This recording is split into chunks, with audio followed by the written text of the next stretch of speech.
Continuamos estudiando la carta a los Efesios, parte número 6. El viernes pasado estuvimos comentando Efesios 4, del 1 al 16. Y dijimos que en este pasaje de 16 versículos había 4 grandes riquezas exclusivas de la Iglesia de Cristo.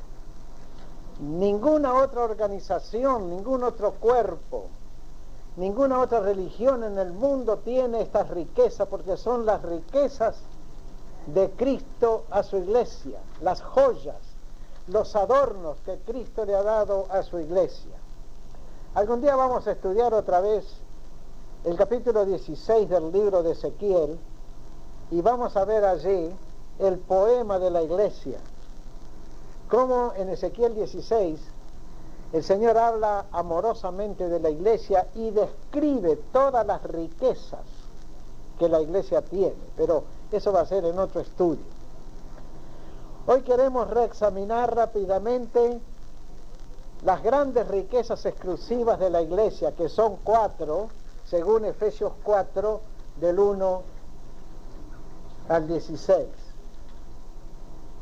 Primero, la unidad cristiana de la iglesia, la unidad espiritual. Solamente la iglesia de Cristo tiene una unidad por el Espíritu Santo. Y un creyente de la China, y un creyente del Brasil, y un creyente de Finlandia, y un creyente de México, están perfectamente unidos por el mismo Espíritu Santo. Y si se ponen a cantar un himno conocido de todos, inmediatamente se sienten hermanos unos con otros, porque la unidad espiritual de la iglesia es universal. Está en Inglaterra y está en la Argentina, está en Sudáfrica y está en Canadá, en el mundo entero donde haya creyentes en Jesucristo, sean de cualquier raza, de cualquier color, de cualquier figura, de cualquier categoría social. Si es un creyente en Cristo nacido de nuevo, es hermano de todos sus creyentes, de todos los otros creyentes en Cristo en toda la redondez de la tierra. Esa es la unidad espiritual de la iglesia, una unidad que el hombre no la puede hacer ni la puede destruir. Se entra en esa unidad cuando uno se convierte y ya no se va más de esa unidad espiritual. La segunda gran riqueza es el mismo Señor glorificado de la iglesia. La iglesia tiene a su Señor en los cielos, tiene su cabeza en los cielos, Jesucristo está en los cielos. Y es la riqueza nuestra, saber que tenemos todos un Señor. Y aunque aquí en esta tierra andemos por distintos caminos, todos vamos caminando hacia un solo polo, hacia un solo punto focal que es Jesucristo. Y a la larga, en Jesucristo todos nos vamos a juntar, todos nos vamos a unir. Como los rayos de una rueda de bicicleta, que todos se juntan en el eje, así todos los creyentes nos juntaremos algún día en Cristo, como dice el apóstol Pablo en la carta a los Efesios, capítulo 1, verso 10. El propósito de Dios de reunir todas las cosas en Cristo en la dispensación del cumplimiento de los tiempos. La tercera gran riqueza son los ministros que la iglesia tiene. Y vamos a detenernos aquí un poquito más porque nos quedaron algunas cosas en el tintero cuando hablamos el viernes pasado. Jesucristo dio a la iglesia solamente 4 ministros, 4 clases de ministros o ministerios: apóstoles, profetas, evangelistas y pastores maestros. Esto es muy importante porque Jesucristo no vio necesario crear ningún otro cargo eclesiástico. Jesucristo no le dio papas a la iglesia, no le dio cardenales, no le dio arzobispos, no le dio arciprestes, no le dio reverendísimos de aquí ni reverendísimos de allá. Le dio apóstoles, le dio profetas, evangelistas y pastores maestros. 4 ministerios únicos.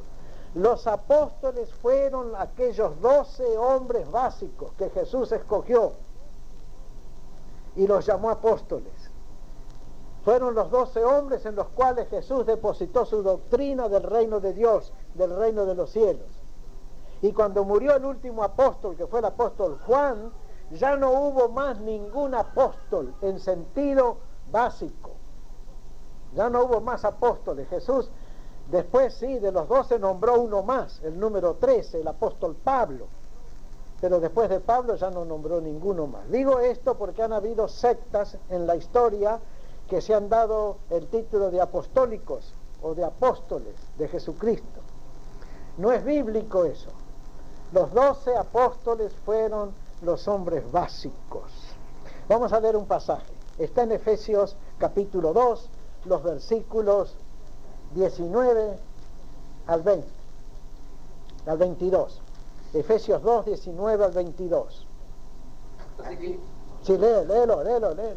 así que ya no soy extranjero ni advenedizo, sino conciudadanos de los santos y miembros de la familia de Dios, edificados sobre el fundamento de los apóstoles y profetas, siendo la principal piedra el ángel de Jesucristo mismo, en quien todo el edificio bien coordinado va creciendo para ser un templo santo en el Señor, en quien vosotros también estáis justamente edificados para morada de Dios en el Espíritu. Edificados sobre el fundamento de los apóstoles y los profetas. Jesús depositó en los 12 apóstoles la doctrina básica. Y los 12 apóstoles, en el tiempo que vivieron en la tierra, enseñaron a las iglesias la doctrina básica. ¿Y cuál era la doctrina de los apóstoles? Bien, esto es parte de otro estudio que lo voy a dar más adelante. ¿Cuál era la doctrina apostólica? Pero a grandes rasgos se los voy a decir y ustedes lo pueden memorizar. ¿Qué predicaban los apóstoles de Jesucristo? Comenzando con Pedro y luego todos los demás y Pablo. Número 1, que Jesús vivía, que Jesús había resucitado. La resurrección de Jesús era la doctrina cardinal de los apóstoles. Jesús vive. Esa era su predicación. Y con esta predicación se edificaban las iglesias y se ha edificado el cristianismo. Porque si Jesús no resucitó, nuestra fe es vana, dice el apóstol Pablo. Segunda gran doctrina apostólica. Jesús vuelve. Jesús viene otra vez. En los primeros tiempos de la iglesia, en los tiempos apostólicos, la expectativa de la segunda venida de Cristo era casi un frenesí. Lo esperaban día por día. Todos estaban segurísimos que Jesús venía antes de que Él se muriera. Pero pasó la primera generación de cristianos, Jesús no vino, ni vino en la segunda generación, ni en la tercera, ni ha venido hasta hoy. Sin embargo, los verdaderos creyentes siempre han proclamado la doctrina apostólica de la inminencia de la segunda venida de Cristo.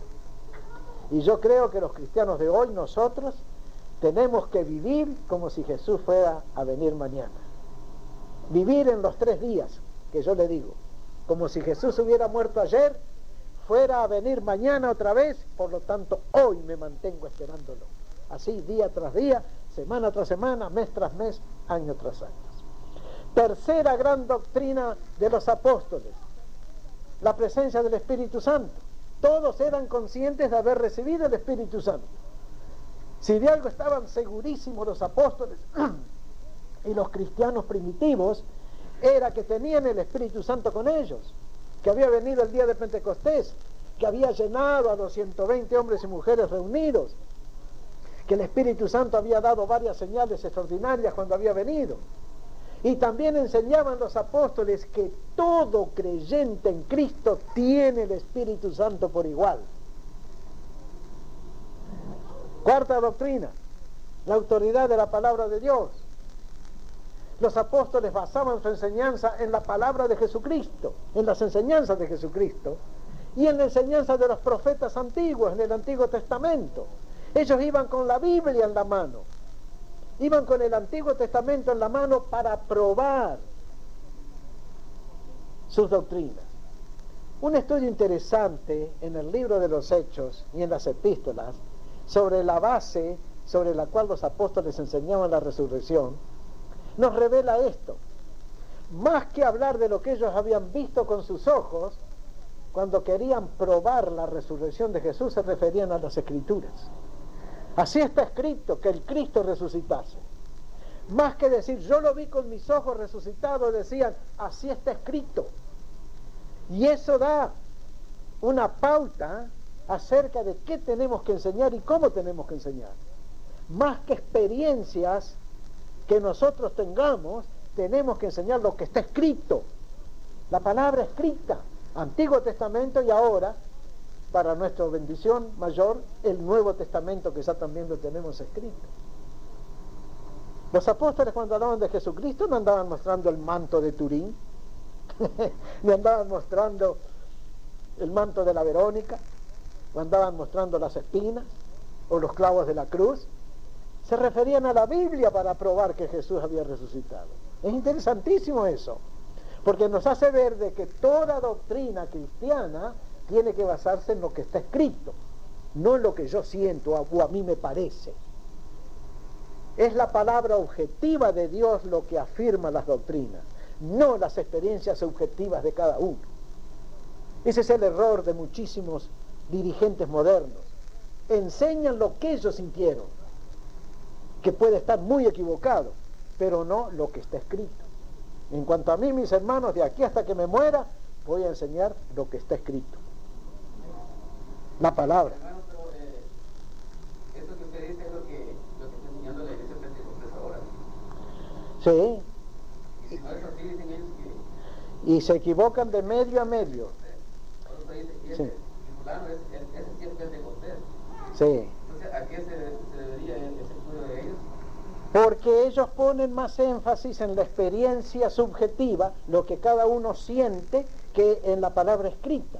Estudian poco la palabra escrita y testifican mucho de lo que ellos sienten, que puede ser legítimo, pero puede no ser legítimo también.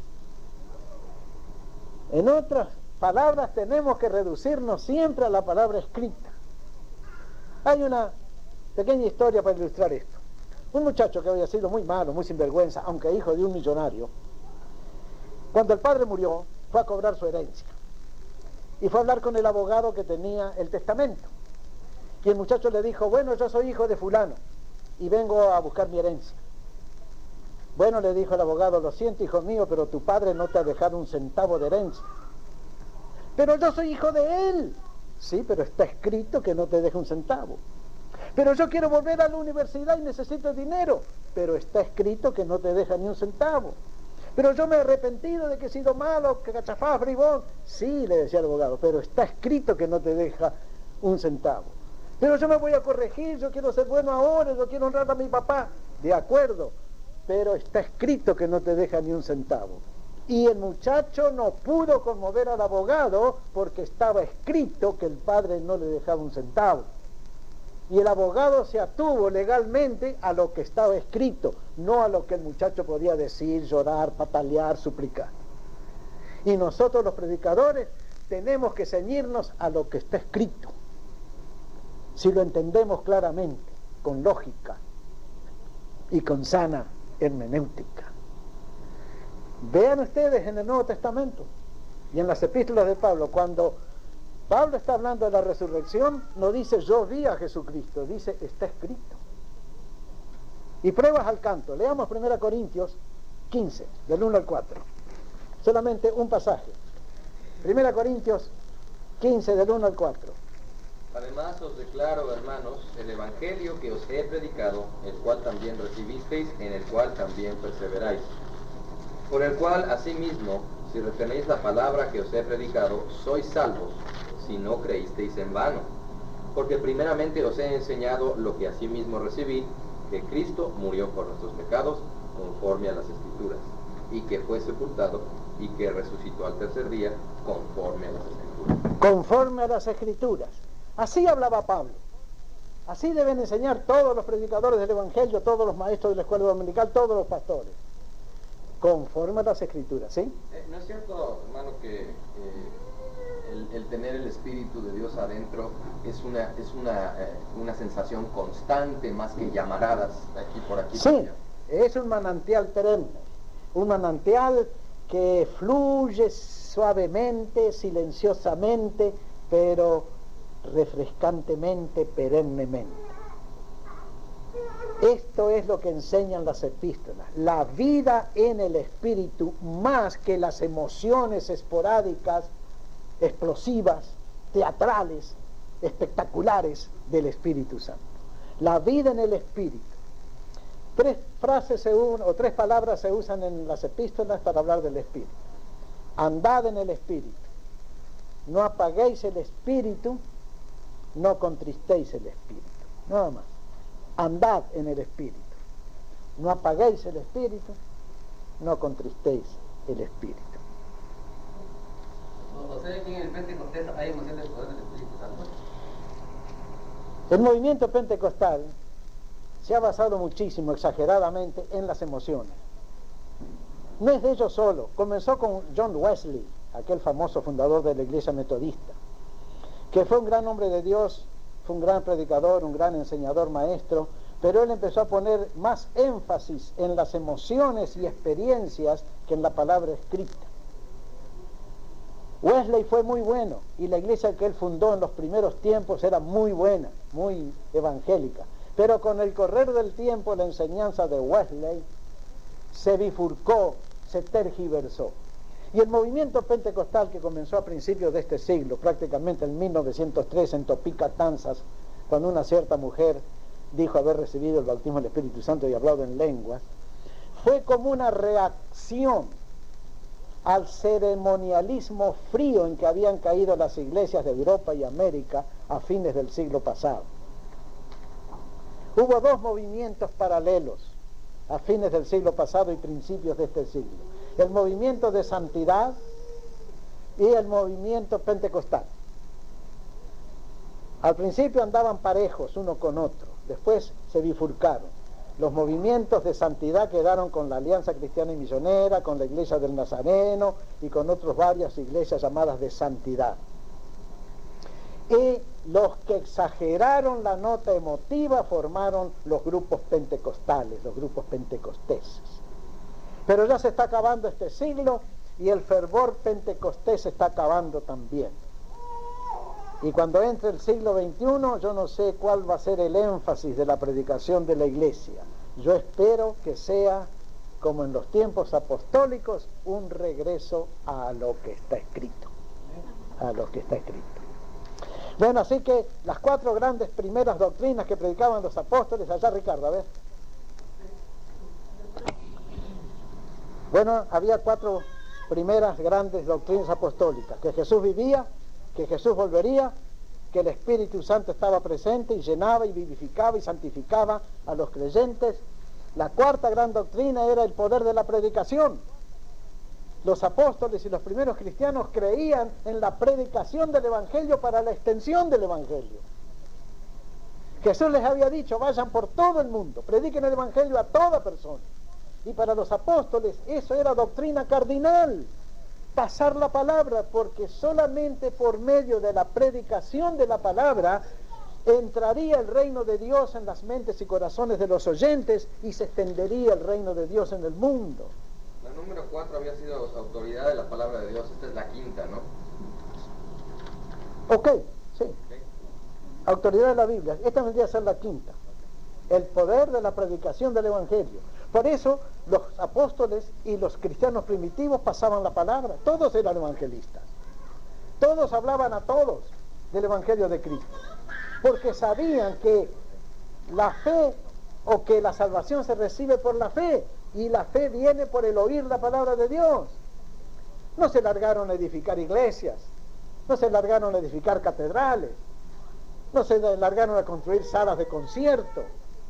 No elaboraron una nueva liturgia para reemplazar a la liturgia hebrea. Predicaban la palabra, predicaban a Cristo, predicaban las verdades de cree en el Señor Jesucristo y serás salvo. Eso es doctrina apostólica, que el Evangelio se extiende por la predicación del Evangelio. Y no hay otro medio de implantar el reino de Dios en el corazón de la gente si no es por la palabra de Dios. Le podemos dar a una persona una liturgia muy bonita, muy elaborada, tal cual es la liturgia católica romana. Podemos darle fiestas de santos los 365 días del año como realmente hace la iglesia. Podemos darle ejercicios espirituales. Podemos darle de todo. Pero si no le predicamos la palabra de Dios, la gente no nace de nuevo. Y si no nace de nuevo, nada tiene. Nada tiene. Porque únicamente la predicación de la palabra de Dios engendra hijos para Dios. Doctrina cardinal apostólica, el poder de la predicación del Evangelio. Y aquí en Simivali tenemos que predicar el Evangelio. Sin duda ninguna. Sexta doctrina. Creían en la oración. Los apóstoles oraban. La primera acción que se cuenta de Pedro y Juan fue que iban al templo a la hora de oración a orar. Y los cristianos primitivos creían en la oración. Oraban continuamente. Oraban a Dios el Padre en el nombre de Jesús el Hijo, en la libertad y potencia del Espíritu Santo. Y nosotros que vivimos a 2000 años de distancia de ellos, tenemos que hacer lo mismo. Orar a Dios el Padre en el nombre de Jesús el Hijo, en la potencia y libertad del Espíritu Santo. La oración es lo único que cambia las cosas. La oración es lo único que hace bajar el cielo a la tierra. La oración es lo único que nos trae vida espiritual y poder espiritual. La oración es lo que nos da la victoria contra los enemigos de nuestra alma y los enemigos del Evangelio. Y la séptima y última gran doctrina que predicaban los apóstoles era la doctrina de la iglesia. Los apóstoles eran judíos, todos. Y luego se agregaron muchos griegos. Pero tanto los judíos como los griegos convertidos a Cristo se daban cuenta que había ahora en el mundo una comunidad nueva, que no era judía, que no era griega, aunque estaba formada de griegos y de judíos. Y esa comunidad nueva era la iglesia, el cuerpo de Cristo. Y formaban iglesias, y organizaban iglesias, y nombraban ministros a las iglesias, para que las iglesias adorasen a Jesucristo y cultivasen el amor y las buenas obras.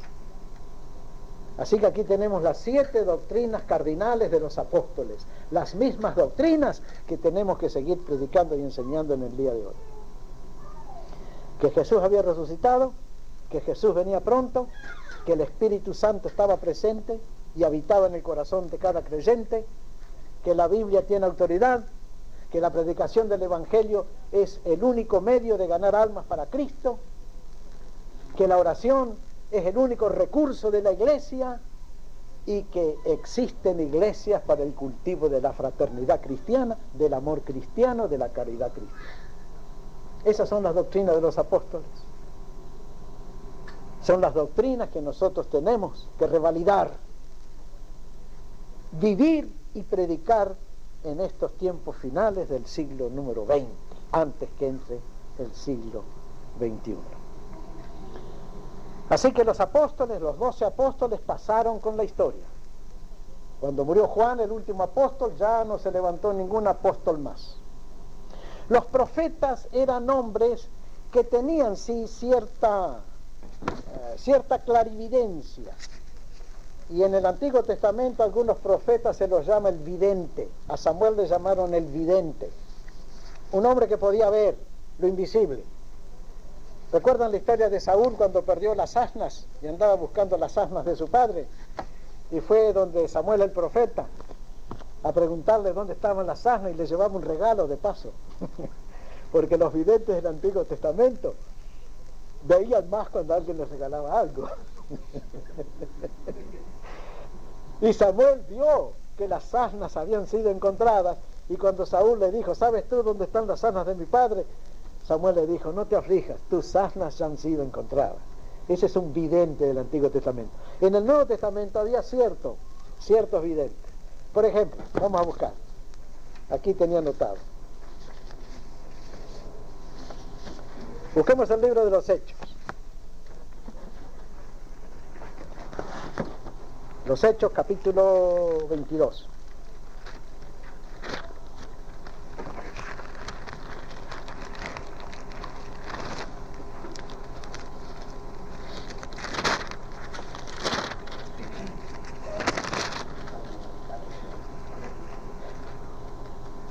No, 21, Hechos 21. Versos 10 al verso 11.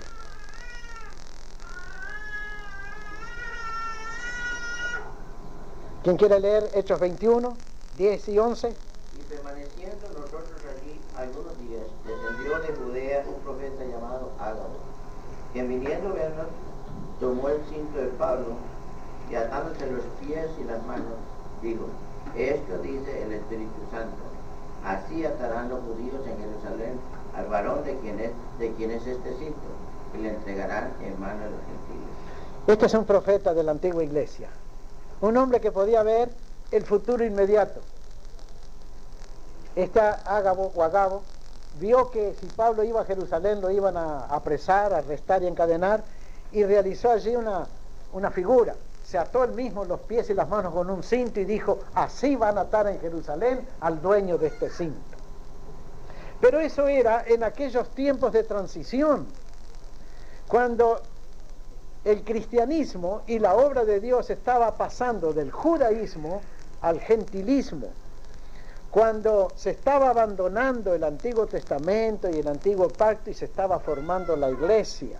Un tiempo de transición. El libro de los Hechos es la historia de un tiempo de transición entre el Antiguo Testamento y el Nuevo Testamento.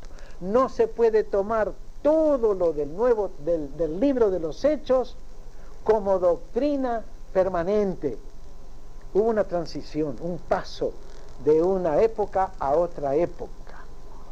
Entre estas cosas que pasaron con el tiempo, además de los profetas, están las lenguas. Las lenguas fueron para el primer tiempo, eran necesarias en aquel entonces. De alguna manera había que certificar la recepción del Espíritu Santo y Dios usó en 3 o 4 casos las lenguas como señal del Espíritu Santo, pero cuando ya estuviere lo perfecto, dice el apóstol Pablo, entonces las lenguas cesarán. Las lenguas, como también la comunidad cristiana de los primeros días, pasó a la historia porque no podía subsistir. En los primeros tiempos, los primeros días de la venida del Espíritu Santo, todo el mundo vendía sus casas y traían el dinero y se lo ponían a los pies de los apóstoles. Y los apóstoles compraban comida y ropa y le daban a los pobres. Fue una maravillosa comunidad. Fue un tiempo de convivio perfecto en que los cristianos se amaban tanto unos a otros que vendían sus casas y propiedades, traían el dinero y lo ponían a los apóstoles, a los pies de los apóstoles para que ellos lo distribuyeran, pero eso no duró porque no podía durar. Ya en los tiempos del apóstol Pablo, el apóstol Pablo está enseñando otra cosa a las iglesias. Siempre les recomienda que se acuerden de los pobres y de las viudas, pero también les dicen que trabajen con sus manos para que tengan con qué pagar todas sus cuentas y deudas. Muchas cosas del libro de los Hechos son de transición. Es un error resucitar una cosa que ocurrió en el libro de los Hechos y querer reproducirla ahora, tal cual ocurrió en aquel entonces. Algunas cosas son eternas, son permanentes, pero otras son transitorias. Y aquí está la labor del estudioso de la Biblia y del predicador y del pastor y del maestro de escuela dominical. Saber distinguir entre lo que es transitorio y lo que es permanente. Y enseñar lo permanente y dejar en el pasado y en la historia lo que es solamente transitorio. Ya tendremos ocasión de ver cuáles cosas eran transitorias y cuáles cosas eran permanentes en la enseñanza apostólica del primer siglo. Los evangelistas sí existen hasta el día de hoy, pero como todas las cosas se echan a perder con el tiempo, también el ministerio del evangelista se echó a perder. Los evangelistas primitivos eran hombres de Dios, mujeres también, que iban de puerta en puerta comunicando el evangelio, o iban a las plazas, o a los mercados, o a los teatros, o a las escuelas, o a la familia, y tenían esa habilidad extraordinaria de algunos de saber comunicar el evangelio. Eran evangelistas, pasaban el evangelio.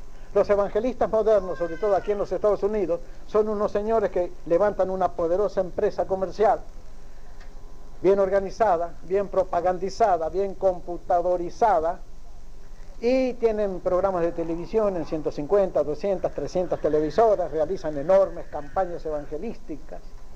Pero esa es la versión moderna del evangelista. La versión bíblica del evangelista es el hombre sencillo, la mujer sencilla, que transmite el evangelio a otro, boca a boca.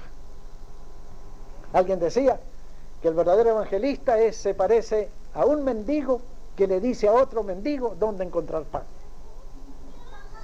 Ese es un evangelista. Así que los evangelistas, sí, es un ministerio dado por Cristo a la iglesia y hasta el día de hoy. Yo bendigo a los hermanos aquí de la iglesia de Sinibaldi que tienen el don de evangelista. Hay 4 o 5 hermanos que tienen el don de invitar. Yo no tengo ese don, yo soy un crudo para invitar gente, no sirvo. Me cuesta hablar con la gente. Pero otros hermanos, yo no sé, saben ganarse el corazón de la gente, la voluntad de la gente, invitan gente, traen gente aquí a la iglesia. Pero hay diferentes dones. Unos cantan, otros escriben, otros dibujan, otros pastorean, otros evangelizan. Y una iglesia que no tenga varios evangelistas es una iglesia que se va a quedar estancada. Pero una iglesia que tenga evangelistas es una iglesia que va a empezar a crecer. Por eso, yo estoy feliz porque hay varios hermanos evangelistas aquí en nuestra iglesia, y hermanas también. Y el que tiene el don de evangelista, que lo desarrolle, porque es muy bueno y útil. El cuarto ministerio dado por Jesús en la iglesia es el de pastor maestro. Es un solo oficio, un solo ministerio, pastor y maestro. ¿Por qué pastor maestro? Porque Jesús era el buen pastor y era el supremo maestro. Y si Jesús es el buen pastor y el supremo maestro, aquellos que le siguen a él y tienen el llamamiento de pastor, tienen que ser pastores y maestros, las dos cosas a la vez, pastor, maestro. El maestro de Galilea, el buen pastor, ese era Jesús. Y aquellos que somos pastores debemos tener el mismo don, pastorear la iglesia, cuidar el rebaño, consolar a los tristes, visitar a los enfermos, exhortar a los que están flaqueando y también enseñar metódicamente la palabra de Dios. Pastor maestro, qué oficio más hermoso, más hermoso. Cuando yo estaba en el instituto bíblico había un viejito escocés, un profesor, Daniel Lawrence se llamaba, era escocés, muy viejito ya, pero muy santo, y nos decía siempre: si Dios te llamó para que seas pastor, no permitas que te nombren presidente de la República. Pastor maestro de una congregación, así sea pequeña, uno de los oficios más nobles que existen debajo del sol. ¿Sí? Una pregunta, esta iglesia primitiva ya no existen como tales hoy en día, ¿no? Porque los dos primeros apóstoles y profetas ya no están, ¿cierto? No, apóstoles y profetas para mí ya pasaron a la historia. Entonces solamente quedan los otros dos. Evangelista y pastor maestro. Son prácticos y útiles ministerios. Y todas las demás actividades, aparte de estas cosas, entonces no deben de llamarse propiamente ministerios. No deben llamarse propiamente ministerios. Hay muchas actividades y la iglesia moderna, que vive en un mundo moderno y complejo, necesita una cantidad de otros oficios. Pero cualquier oficio que se haga en la iglesia, el de administrador, el de repartidor, debe hacerse en el espíritu de el evangelista y el pastor maestro. Ricardo iba a decir algo. El Señor da ministros a su iglesia y últimamente evangelistas y pastores, y a estos hombres el Señor les da dones para que hagan su trabajo espiritual. Les da los dones del Espíritu Santo, como están en 1 Corintios 12: sabiduría, ciencia, fe, discernimiento, conocimiento, etcétera, etcétera. Ministros de Cristo y dones de Cristo, y entonces esos hombres trabajan para edificar la iglesia de Cristo. ¿Sí? Creo que estamos confundiendo un poquito. Los dones es completamente diferente. Lo que estamos hablando son los ministerios de la iglesia. Los ministerios de la iglesia son solamente dos. ¿Cierto? Como estamos viendo, Sí. Es el pastorado y la enseñanza. Y el evangelismo, el predicar el evangelio. Son los dos únicos ministerios que la iglesia tiene que realizar. Sí. Ahora, para realizar estos ministerios, que es la enseñanza y la predicación. Vamos a ver ahora el punto número 4, la cuarta gran riqueza especial para la iglesia de Cristo, las cumbres propuestas por Cristo a la iglesia. Alguien que lea Efesios 4, versículos 12 al 16. Efesios 4, 12 al 16. A fin de perfeccionar a los santos para la obra del ministerio, para la edificación del cuerpo de Cristo, hasta que todos lleguemos a la unidad de la fe y del conocimiento del Hijo de Dios, a un varón perfecto, a la medida de la estatura de la plenitud de Cristo, para que ya no seamos niños fluctuantes, llevados por doquier a todo viento de doctrina, por estratagema de hombres que para engañar emplean con astucia las artimañas del error, sino que siguiendo la verdad en amor, crezcamos en todo en aquel que es la cabeza, esto es Cristo, de quien todo el cuerpo bien concertado y unido entre sí por todas las coyunturas que se ayudan mutuamente, según la actividad propia de cada miembro, recibe su crecimiento para ir edificándose en amor. Hay 7 cumbres, o 5 cumbres, que la iglesia debe alcanzar. Esta iglesia de Simi Valley. Número 1, perfeccionar a los santos. Somos santos, pero imperfectos. Tenemos que ser perfeccionados, con sana doctrina, con sanos ejemplos, con mucha oración y con la corrección mutua. Unos a otros tenemos que corregirnos. Perfeccionar a los que ya son santos. Segundo, edificar el cuerpo. ¿Qué es un cuerpo bien edificado? Estos muchachos que estudian karate aquí al lado tratan de edificar su cuerpo. Los boxeadores y todos los atletas en general, beisbolistas, futbolistas, tratan de edificar un buen cuerpo, musculoso, sano, ágil, resistente, fuerte. Bien, edificar la iglesia es darle salud espiritual y doctrinal a la iglesia. Darle salud espiritual y doctrinal edificada en amor. Hay una gimnasia para desarrollar el cuerpo, hay una dieta para tener buena salud, y hay también una gimnasia espiritual y una dieta espiritual para que la iglesia de Cristo tenga buena salud. Tercera cosa, alcanzar la unidad de la fe y el conocimiento. Que todos tengamos el mismo conocimiento de Cristo y de la doctrina. Estar unidos en la fe. Cosa que se consigue por medio del estudio, meditación y obediencia a la palabra de Dios. Cuarta cosa, estar firmes, sin fluctuar. Una de las grandes debilidades de la Iglesia de Cristo es la poca estabilidad moral y doctrinal de los miembros. Y aquí fallan mucho las iglesias pentecosteses. No son estables los hermanos, no son durables. Hoy están llenos de fervor y mañana uno los ve rodar en el pecado. Y unas semanas más, otra vez están llenos de fervor y están cantando en la iglesia para el lunes siguiente volver a rodar por el suelo. Eso no puede ser, eso no debe ser. Vamos a ver algunos versículos en cuanto a esto de la firmeza de los cristianos.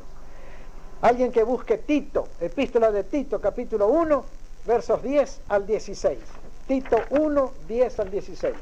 Porque hay aún muchos contumaces, habladores de vanidades y engañadores, mayormente los de la circuncisión, a los cuales es preciso tapar la boca, que trastornan casas enteras, enseñando por ganancia deshonesta lo que no conviene. Uno de ellos, su propio profeta, dijo: los cretenses, siempre mentirosos, malas bestias, glotones ociosos. Este testimonio es verdadero, por tanto, repréndelos duramente para que sean sanos en la fe, no atendiendo a fábulas judaicas ni a mandamientos de hombres que se apartan de la verdad. Todas las cosas son puras para los puros, mas para los corrompidos e incrédulos nada les es puro, pues hasta su mente y su conciencia están corrompidas. Profesan conocer a Dios, pero con los hechos lo niegan, siendo abominables y rebeldes, reprobados en cuanto a toda buena obra. Pablo puso a Tito en Creta para que corrigiese a los cretenses. Hay una palabra que usamos mucho, que se llama la palabra cretino. Viene de Creta. Parece que los antiguos habitantes de Creta eran todos unos cretinos. Y Pablo dice que son mentirosos, glotones, malas bestias. Este testimonio es verdadero, dice Pablo. Mire qué gente la que tenía que pastorear Tito, enderezar toda esa gente.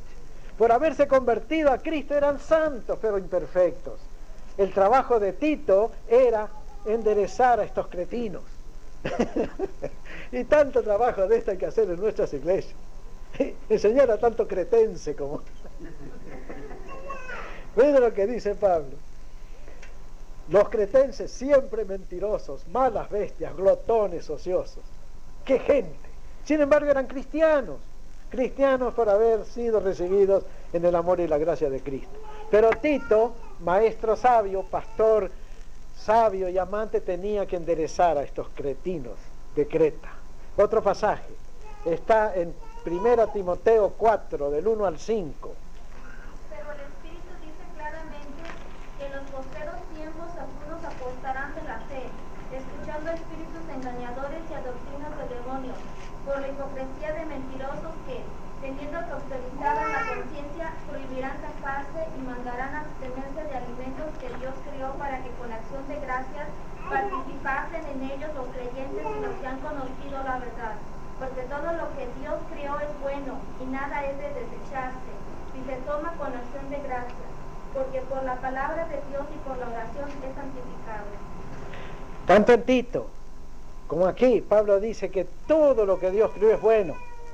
Todas las cosas son limpias a los limpios. Todo lo que se vende en la carnicería es bueno. Todo lo que hay para comer y para beber es bueno, tomándolo con acción de gracias. Pero en los postrimeros tiempos, dice Pablo, algunos apostatarán de la fe, enseñando doctrinas de demonios, hipocresía de mentirosos que tienen cauterizada la conciencia, que prohibirán casarse. ¿Quiénes prohíben casarse?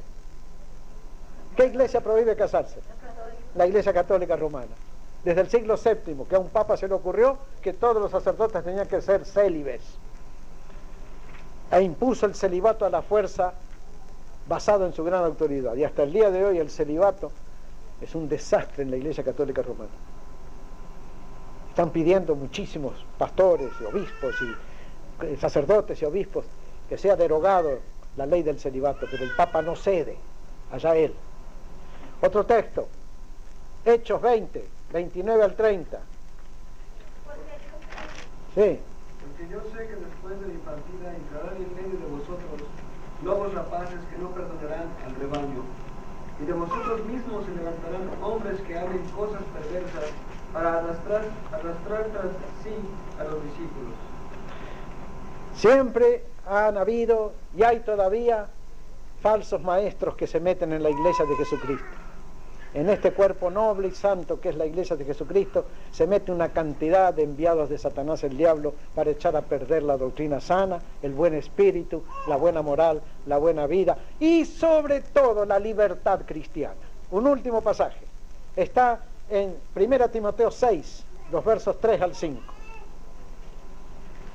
Si alguno enseña otra cosa y no se conforma a las sanas palabras de nuestro Señor Jesucristo y a la doctrina que es conforme a la piedad, está envanecido, nada sabe y delira acerca de cuestiones y contiendas, de palabras de las cuales nacen envidias, pleitos, blasfemias, malas sospechas, disputas necias de hombres corruptos de entendimiento y privados de la verdad, que toman la piedad como fuente de ganancia,